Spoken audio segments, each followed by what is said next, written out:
Instapreneurs ou instapreneuses, ce sont des personnes qui ont créé une entreprise, proposent un produit ou un service et qui, notamment grâce à Instagram, se font connaître, recrutent, vendent et ont une communauté en fait.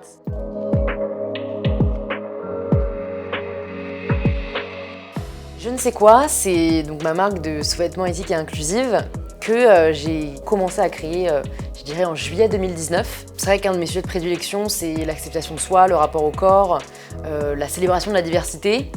Et en fait, j'étais assez atterrée par le manque de diversité dans le monde de la lingerie en France. Tu vas faire ça parce que ça change du triangle classique. Dès le début, je me suis dit, je veux créer une marque qui répond à un besoin. Donc, je vais rencontrer ma communauté, je vais prendre leur retour, je vais vraiment m'assurer qu'on va co-créer ensemble. Et en fait, c'est ça, je pense, qui a aussi permis à ma communauté d'avoir confiance. On fait des essayages avec, comme je les appelle, mes 6. On a une dizaine de filles qui viennent et qui font du M ou du double XL ou du XXS. Et comme ça, nous, on peut à chaque fois adapter nos modèles en fonction de leur retour. C'est quand on a commencé à vendre, donc en novembre 2020, que là, on a généré du chiffre d'affaires et qu'on a pu recruter et avoir des personnes à plein temps.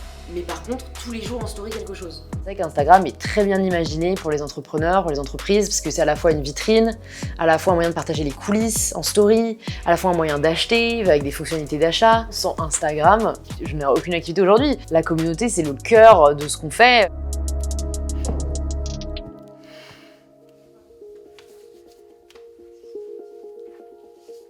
C'est une chance et une faiblesse entre guillemets, parce que du coup, les erreurs que tu fais au début, vu que t'en fais forcément, tu les fais sur des milliers de clients.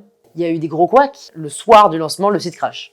Mais 1 heure avant, tu vois. Ils ont plus ou moins réussi à augmenter les capacités, mais le site bug trop. Donc on n'a pas pu lancer le soir même, et donc ça c'était quand même un vrai sentiment d'échec. Je me souviens des filles qui m'ont dit ouais, hyper déçues, qui comprennent pas les retards et tout.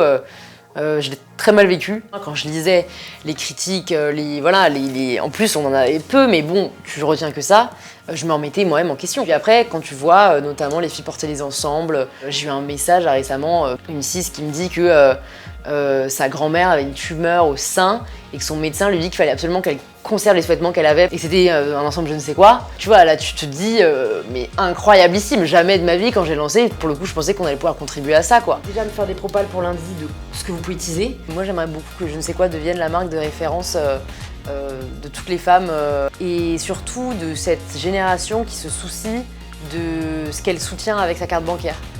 On est plus dans une génération de marques où il faut absolument créer une tendance ou alors il faut absolument inonder de pubs pour faire acheter et le client sait qu'il importe, qu'il compte, qu'il peut se plaindre, qu'il peut remettre en question et en fait je pense que c'est bénéfique pour le business parce que maintenant il y a plus de transparence, il y a plus d'échanges, de volonté de faire mieux et pour moi aujourd'hui c'est le cœur, c'est à mon avis les business de demain.